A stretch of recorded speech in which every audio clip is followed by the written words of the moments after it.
தமிழகமெங்கும் கிளைகள் கொண்ட அண்ணமால் institute of hotel management and hospital management படிப்பில் சேர்வதற்கான அட்மிஷன் நடைபெறுகிறது. இரண்டாவது முறையாக ஐபிஎல் கோப்பையை வென்று ராயல் சேலஞ்சர்ஸ் பெங்களூரு அணி சாதனை படைத்தது. 19வது ஐபிஎல் தொடரின் இறுதிப் போட்டியில் பெங்களூரு மற்றும் குஜராத் அணிகள் மோதின.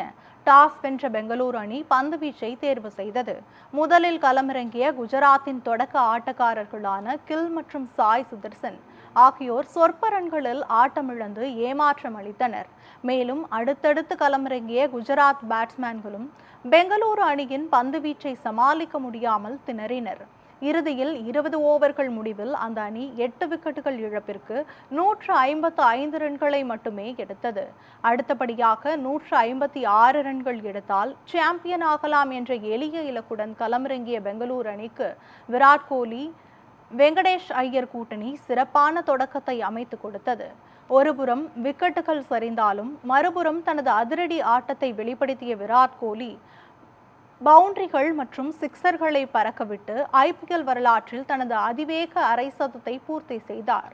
இறுதியில் பெங்களூரு அணி 18 ஓவர்களில் 5 விக்கெட் இழப்பிற்கு 161 ரன்களை எடுத்து சாம்பியன் பட்டத்தை வென்றது. பெங்களூரு தரப்பில் விராட் கோலி அதிகபட்சமாக 75 ரன்களை எடுத்து அசத்தினார். இந்த வெற்றியின் மூலம் தொடர்ச்சியாக இரண்டாவது முறையாக பெங்களூரு அணி ஐபிஎல் கோப்பையை தன்வசப்படுத்தியுள்ளது. இதனால் ஆர்சிபி ரசிகர்கள் பட்டாசு வெடித்தும் இனிப்புகள் வழங்கியும் உற்சாக கொண்டாட்டத்தில் ஈடுபட்டனர்.